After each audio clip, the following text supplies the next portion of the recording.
皆さんこんにちは。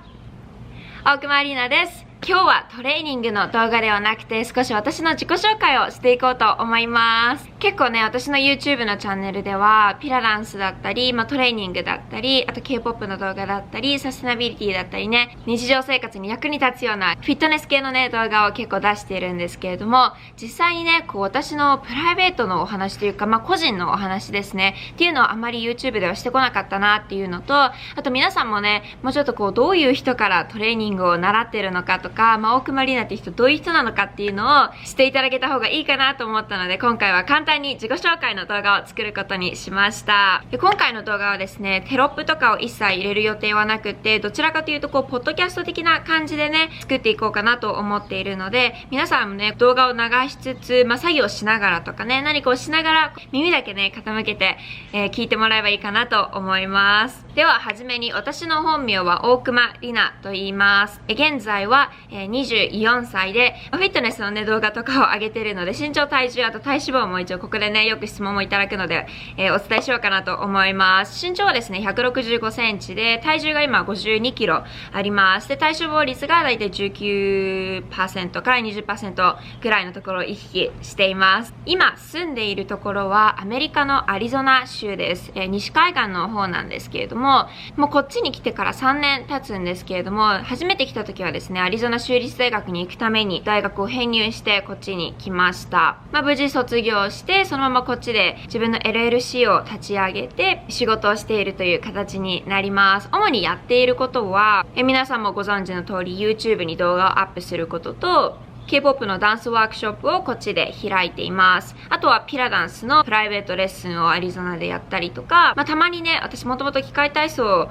をジュニアオリンピック選手としてやっていたので、その器械体操を子供たちに教える仕事を下請けでやってみたりとか、今住んでるところがインターナショナル性に向けたシェアハウスなので、そこの家のちょっとマネジメントのお手伝いをしたりとか、あとは最近始めたオンラインフィットネスコミュニティですね。そういうのを運営したりしています。もともとですね、高校生の時からアメリカの大学には行きたかったんですけれども、親の反対っていうのもあって、最初は日本の大学に入学しました。で、20歳を過ぎた頃にもう一度やっぱり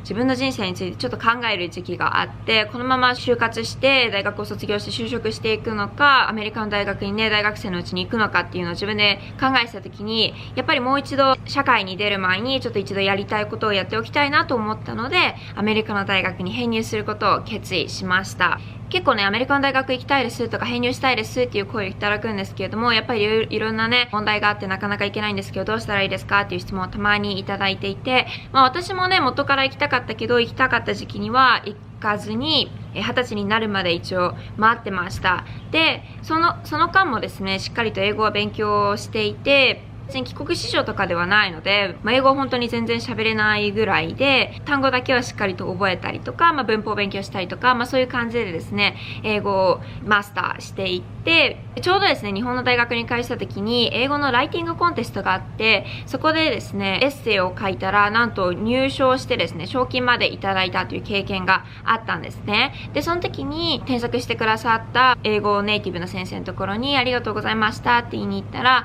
この賞金何に使うのって言われて、でその時に自分でもそんなに考えてなかったんですけれども、とっさに言った答えが、アメリカに行く留学費に回しますっていう言葉だったんですね。で、それからすごく真剣に、編入本当にするんだなっていう、実感も湧いてきて、自分でいろいろ調べてたりとか、トフルの点数取ったりとか、いろいろ自分でね、資料を用意して、大学にそのまま送って、無事編入ということになりました。本当にね、アメリカ行く前までは、もうアメリカの大学に行くことがすごい夢だったので、こっちに来てからの生活っていうのはあんまり考えてなかったんですね。もう行くことにすごく集中していたので。なので実際に来てみたら、やっぱり思い描いてた夢のアメリカの大学生活っていうのとはすごく全然かけ離れていて、もう英語をやっぱり喋れないと友達もできないし、授業についていくのもやっぱり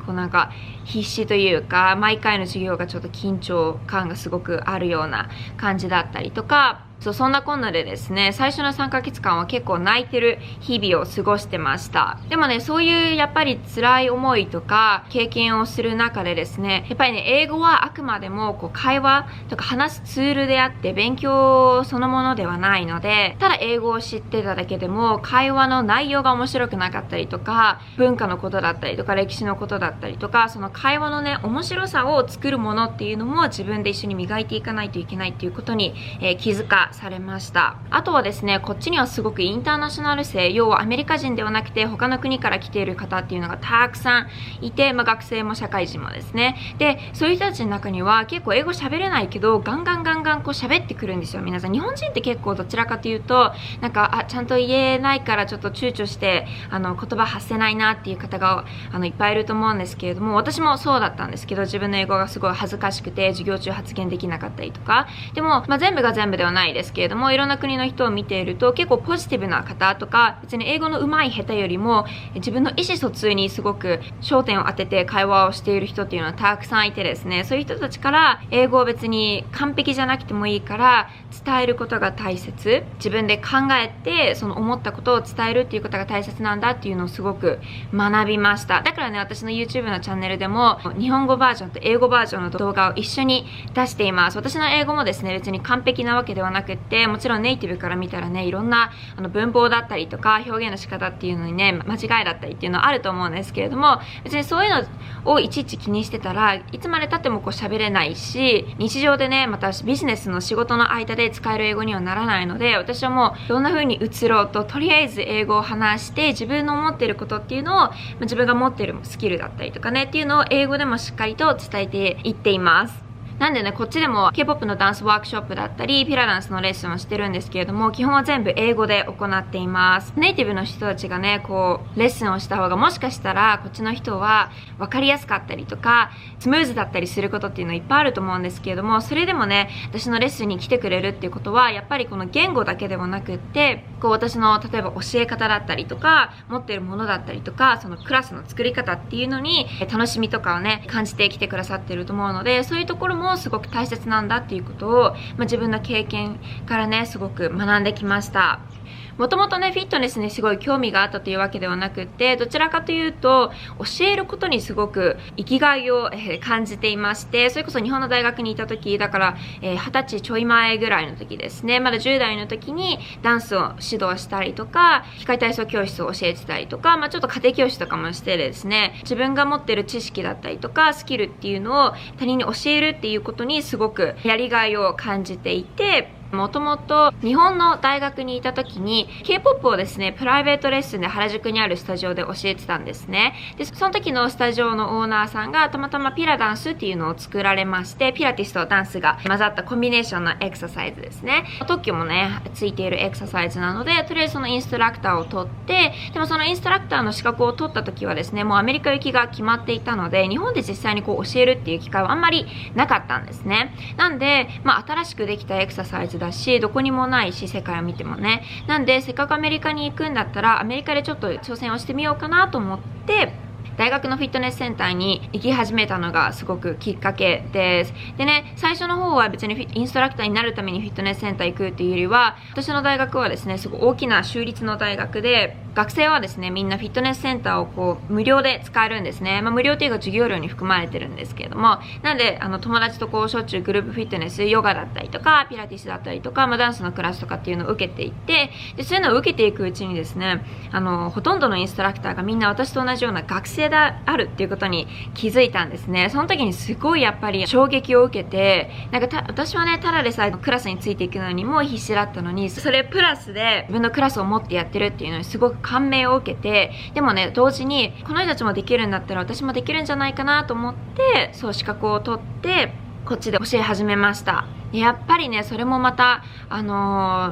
簡単なことではなくてですね、もちろん英語の言語の壁っていうのもありますし、それ以外にもやっぱり大学内のフィットネスセンターであるとはいえ、自分のクラスを持ったからにはやっぱり来てくれる人たちにね、それなりの満足のいくレッスンをしなくちゃいけないという使命感があるので、レッスン構成はもちろんどうやったらねみんなが楽しくなるのかなとか、やっぱり日本のフィットネスとアメリカのフィットネスってやっぱちょっと違くって、こっちはですねもうちょっとこう元気にワイワイやって、とりあえずもう体を思う存分動かして汗かけばそれでもう運動したっていう気になる方が多いんですね。特に多分大学内だったからっていうのもあると思うんですけれども、私が資格取った時はもうちょっとこう体の構造だったりとか細かいところから勉強していったんですけれども、そういうことをレッスン内で教えるというよりはどちらかというとこうみんなが体を動かしてやるっていう方がI'm good, how are you?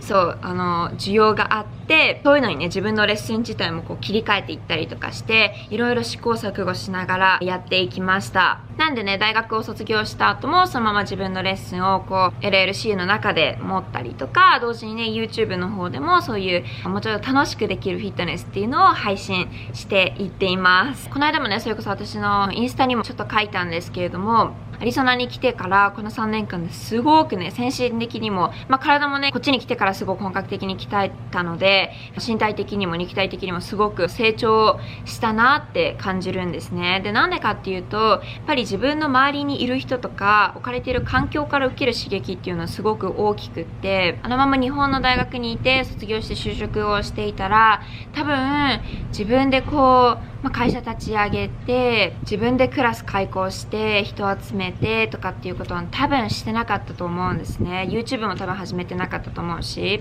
やっぱり結構こっちの人って何かやりたいって言った時にすごく応援してくれる人がいっぱいいるんですね。やってみなよとか挑戦してみなよって背中を押してくれる人たちがたくさんいて、もちろんねアイディアもたくさんくれますし、そういうのでちょっとやってみようかなと思う気になって実際に始めてみたものがこうどんどん大きくなっていったっていうのがあるので、環境が全てではないですけれども、やっぱりこっちに来たから今の自分があるっていうのは間違いなく言えることなので、結構ね私の周りでもやりたいことがあるけど失敗するのが怖いからとか、なんかいろいろ不安なことがあるから一歩踏み出せないんだっていう方がいるんですけれども、結構ねやってしまえばまた次の問題っていうのが見つかってくるし、やらなかったら出会うことのできなかったね成功だったりとか、人との出会いもそうですし、新しい自分を見つけることっていうのもあるので、結構ねこっちに来て挑戦する大切さっていうのをすごく学びました。本当にねこれは最近私がすごく考えてることなんですけれども、私たちはこう一つの命を与えられて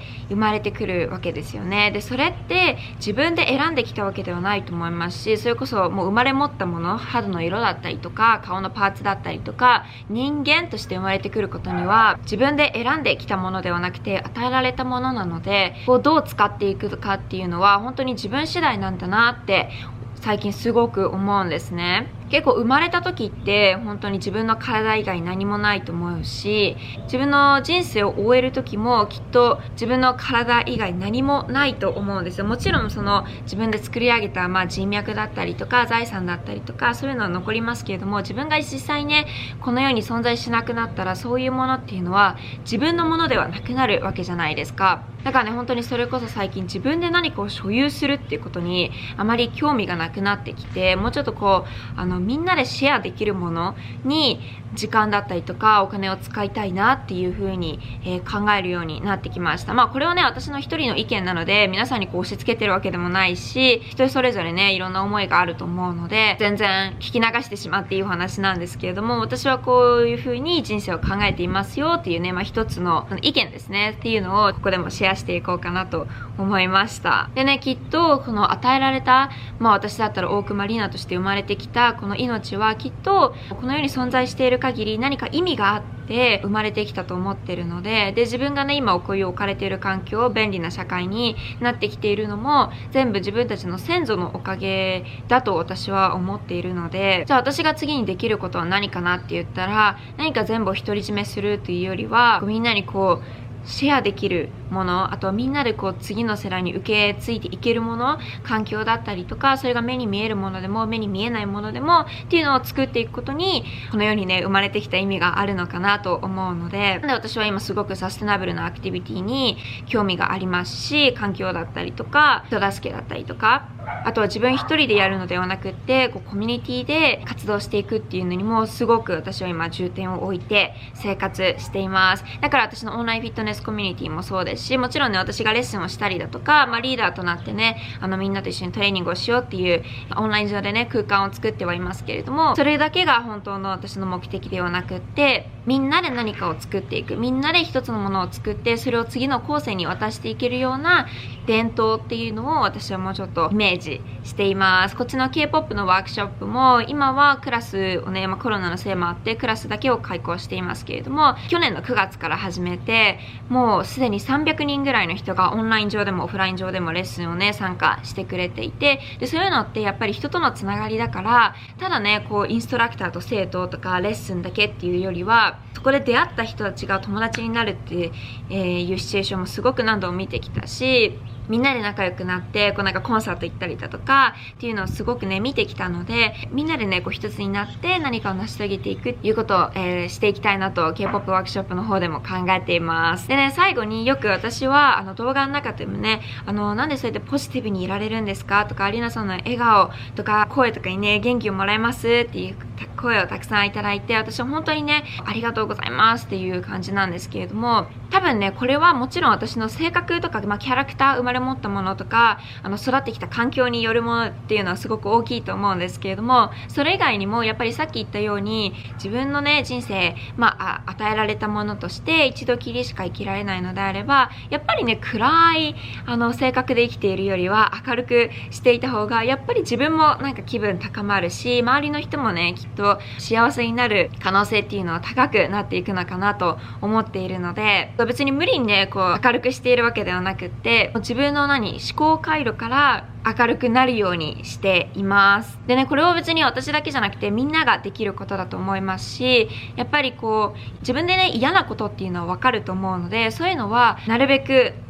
直面しないように、それをどうやったら回避できるか、どうやったら改善していけるかっていうことに重点を置いてそう生活をしていくと、多分ね皆さんも明るくなれるんじゃないかなと思います。それがね、例えば明るい人を見ることによって自分も明るくなるのであれば、それはすごく素敵なことですし、もしね私がそういう影響を与えられているのであれば、私もすごく、それは幸せに思います。でね、ちょっと長くなりましたけれども、今回は、私大熊里奈という人はどういう人なのかっていうのと、今ねこういうことをやってるよとか、こういうマインドセットを持って生きているので、皆さんが見ているこういう、大熊里奈という人を作っていますっていうことをね少し皆さんにお見せしたくて動画を回してみました。またねこういうポッドキャスト風な語りベースの動画をですね随時アップロードしていこうと思いますので、皆さんの方からもなんかこういうテーマに沿って話してほしいっていうなんかお題があれば、ぜひコメントの方でも教えてください。いつもね私の動画を見て一緒にトレーニングしてくださってる皆様、毎週土曜日のねライブピラナンスにも参加されて一緒にトレーニングしてくださってる皆様、そして私のオンラインフィットネスコミュニティの方でも一緒に活動してくださってる B クルーの皆様、